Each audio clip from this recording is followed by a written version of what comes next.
Good evening, guys, and welcome to the Eagles Nest. Another episode this evening. We're going to be talking a little bit about the Eagles draft picks as well as some ongoing news. First, I want to say thank you to the Sports Lounge Media for powering us and the Mogul brand as well as the Diamond Collection for sponsorship. Guys, a big rumor has been going around that the Philadelphia Eagles are in trade talks for TJ Watt.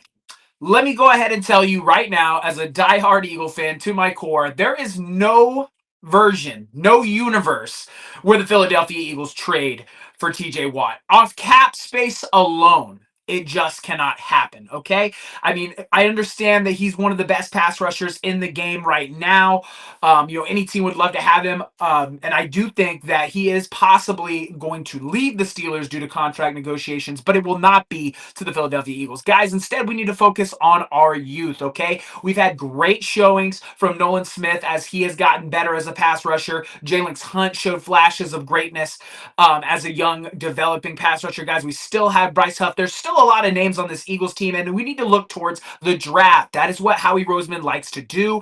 And just to name a few, guys, we've had visits, top 30 visits from Boston College's Donovan Izaraku is a name that comes up a lot. He's a first team All American, Ted Hendrickson award winning ACC Player of the Year. That's a guy that we need to go after. Young talent that can immediately help us in the pass rush game. To add names to that list, you have SMU's Elijah Roberts, who, while he might not be a day one guy, could definitely be an important rotational piece.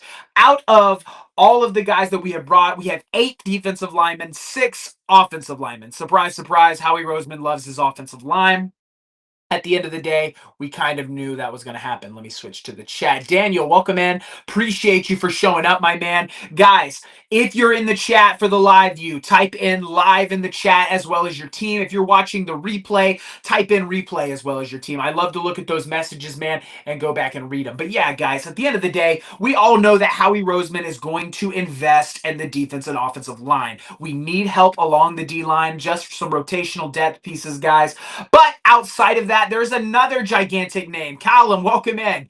There's another giant name that comes to mind, and it's Malachi Starks. I think that he is the highest wish list for all Eagles fans, if I can say so myself. The kid is going to be a day one phenom. The problem, we're going to have to trade up to acquire Malachi, whether that be with the Vikings at 24, the Rams at 26, or even the Cincinnati Bengals all the way up at 17. I don't see Malachi Starks falling to 32, and that's just the way it is when you have a player of that caliber. Live Chiefs fan. Appreciate you, Daniel. Thank you. Outside of that, Howie Roseman has also been hosting a whole lot of corner talent. Okay, you got Maxwell from Kentucky. You got Maxwell Hairston from Kentucky. Okay, Penn State, Jalen Reed at safety. You've got Old Mrs. Trey Amos, who I'm particularly high on. Yo, welcome in, Trey. Appreciate you for stopping by, my man. Guys, at the end of the day, the Philadelphia Eagles are more than likely going to invest along their defensive line. I wouldn't be surprised if we traded up or even back to get some of these guys. But right now, the 2 names that are really ringing true for me are Donovan Ezeraku and Malachi Starks. I think those are the 2 big name guys that we're going to have to trade up to get. And I think they would make immediate impacts along this defensive line. Because make no mistake about it, the Eagles defense did lose some pieces, specifically in the secondary, that Howie Roseman is going to have to address in this draft. And with the retirement of Brandon Graham, the departure of Sweat, the departure of Milton Williams, you're going to see new faces along this defensive line that are going to get a chance.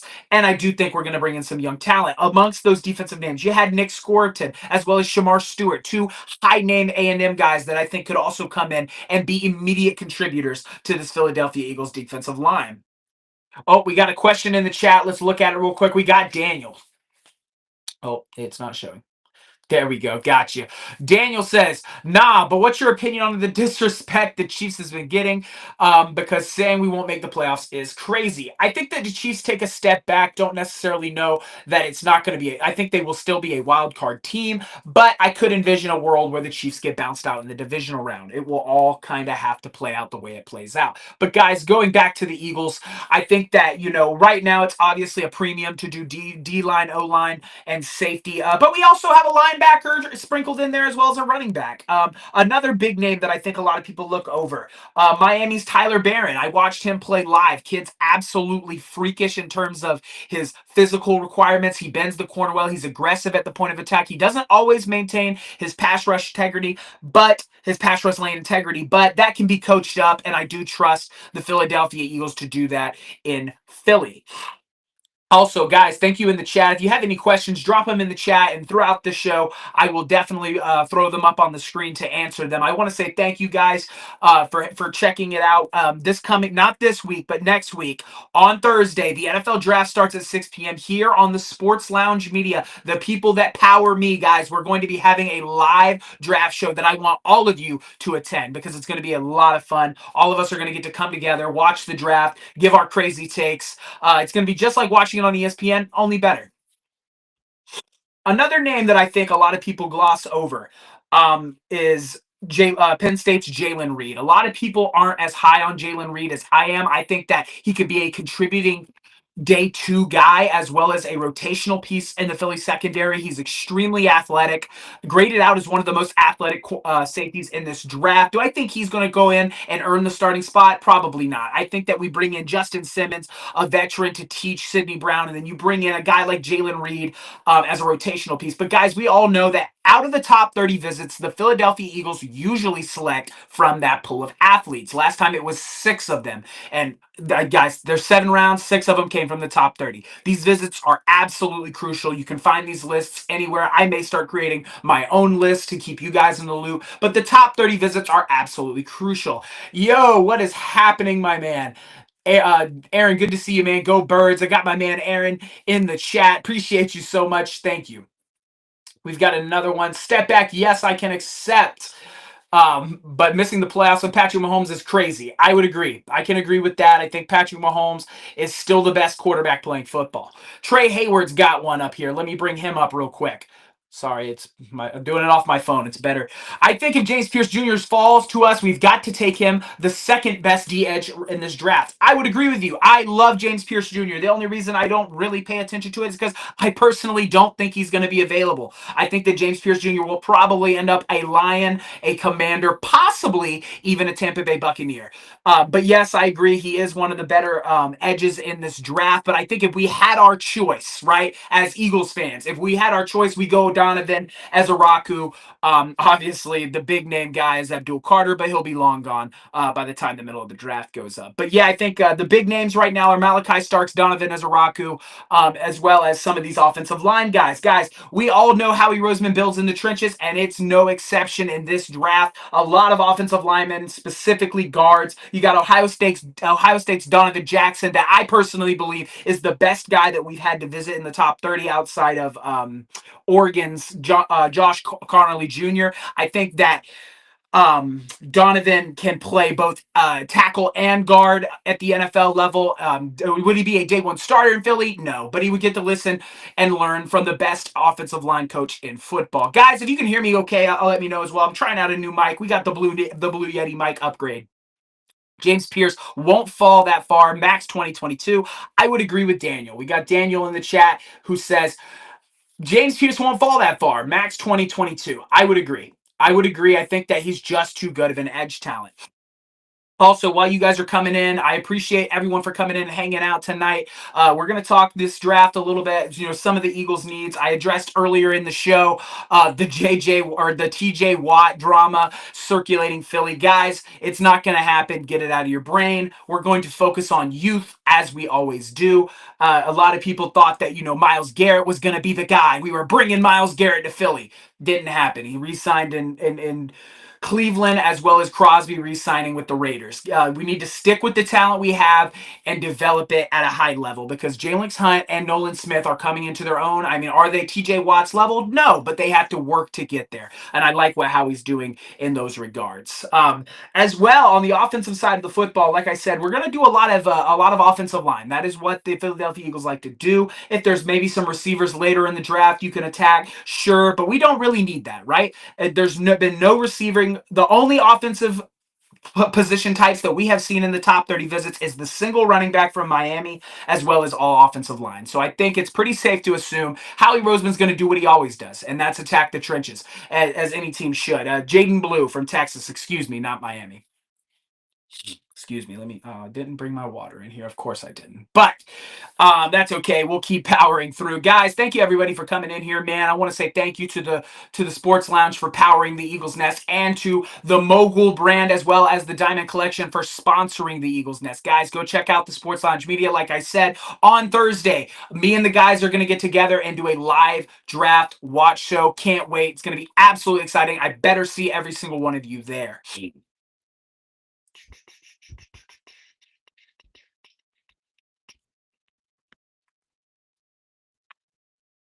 Yeah, it's not going to happen. Someone said the same thing. We've got Aaron up here. My apologies, guys. Yeah, it's not going to happen. Simone said the same thing, too. It just doesn't make sense from a cap standpoint. We alone can't pay him in cap. There's no, he'd be a $30 million cap hit. We have $22 million in cap. Doesn't make sense.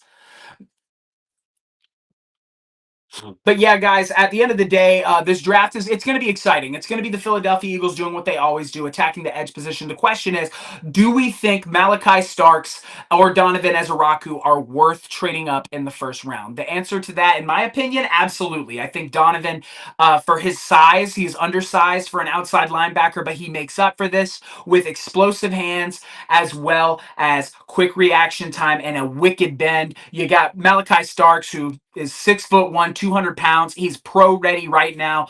He can play zone. He can play man. He would fit a Vic Fangio defense like a glove.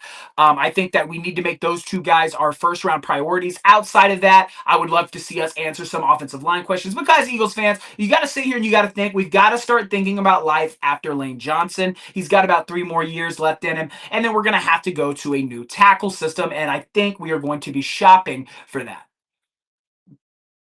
Daniel says, if you do not take Starks, we are trading up to take him. I think that, it all depends on what your needs are. Right now, the Kansas City Chiefs don't really need secondary help. I think that, they would go offensive line or D tackle. But at the end of the day, who knows, right? We won't know until the day comes. Everybody thinks they have this thing figured out until they don't. And speaking of which, I will be releasing my second mock draft on Wednesday morning at the 9:30 a.m. TikTok on Sunshine State Eagles. You guys come check it out. I've done some revisions, changed some things up because, there were a couple of things that I thought were, a little bit out of place, out of whack.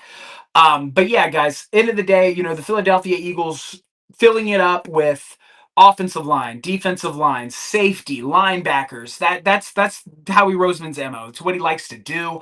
I think that it's a smart thing to do to build within your trenches. You can never have enough rotational pieces, and this edge and D line class is so deep that we can go get some guys that don't necessarily have to play right away. They can learn and mold themselves with the coaching staff that's in place in Philly that has already proved it has the ability to do that. Also, remember, guys, if you're in the chat, drop your questions, and I can pop them up on the screen.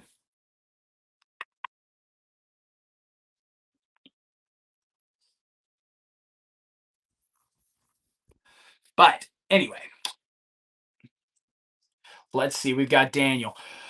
Did you just say the Chiefs don't need help? We have Johnson. Reed left us. I think he extended, but I am not sure. I think that the Chiefs can answer their secondary issues later in the draft. Offensive line is the more pressing issue for the Chiefs right now, right? When your quarterback can barely complete passes in the Super Bowl due to the fact that your left tackle is being absolutely abused, you have to answer that question. You just lost Joe Thuney, 2-time Super Bowl, 2-time All-Pro guard. Trey Smith's been franchise tagged, but we don't know how much longer he's going to stay there. I think that they have to answer the offensive line issue if they want to remain competitive, a Super Bowl caliber team. Another prospect that really interests me that Howie Roseman has on the visiting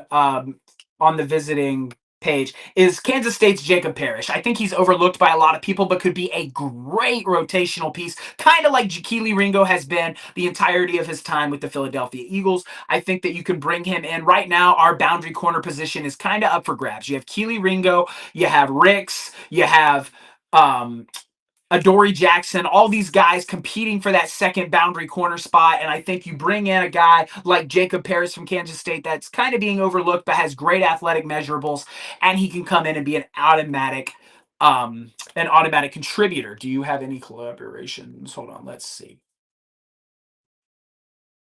Do you have any collaborations to talk about the Eagles? So, guys, I do collaborations. Most of the time, I try to do those on TikTok because it's a little bit more, user friendly in terms of the chat. On here, I like to just talk Eagles. I like to talk about my script that I have pre laid out before the show. But if you can catch me on TikTok, I would love to have a conversation with anybody listening about the Philadelphia Eagles or the NFL in general.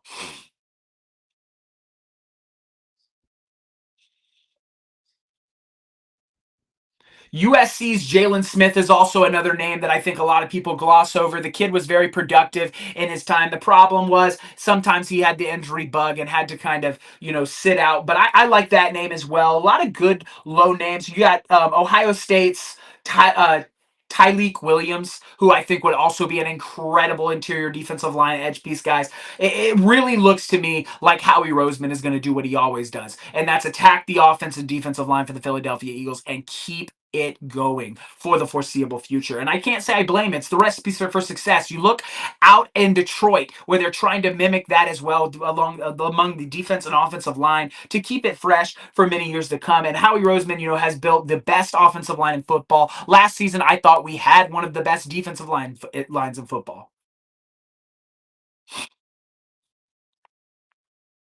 Well, guys, we talked, JJ, we talked the TJ Watt saga, we talked NFL draft prospects, and that is probably going to do it for this show. Didn't have a whole lot to talk about. However, next Monday, I will be having on a guest to talk the draft all week long. It will be focused on the draft. I want to say thank you to everybody that came out this evening, guys, and, hung out, talked with me, watched. Thank you guys so much for your support. It means the world to me, man.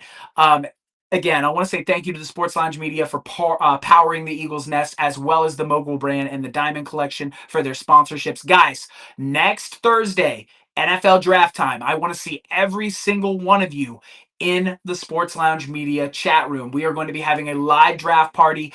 Everything. It's going to be absolutely incredible. Can't wait to get together with the guys and really, really, kick it off with a bang. I'm very excited. But guys, thank you so much for coming out tonight. I know this one was a little short. Next week we will probably be more in that 25 to 30 range, but not much to talk about other than draft prospects as well as a little bit of the TJ Watt saga that was going on in Philly. But guys, until next time, I appreciate you for coming to the Eagles Nest. Have an incredible night and go Birds.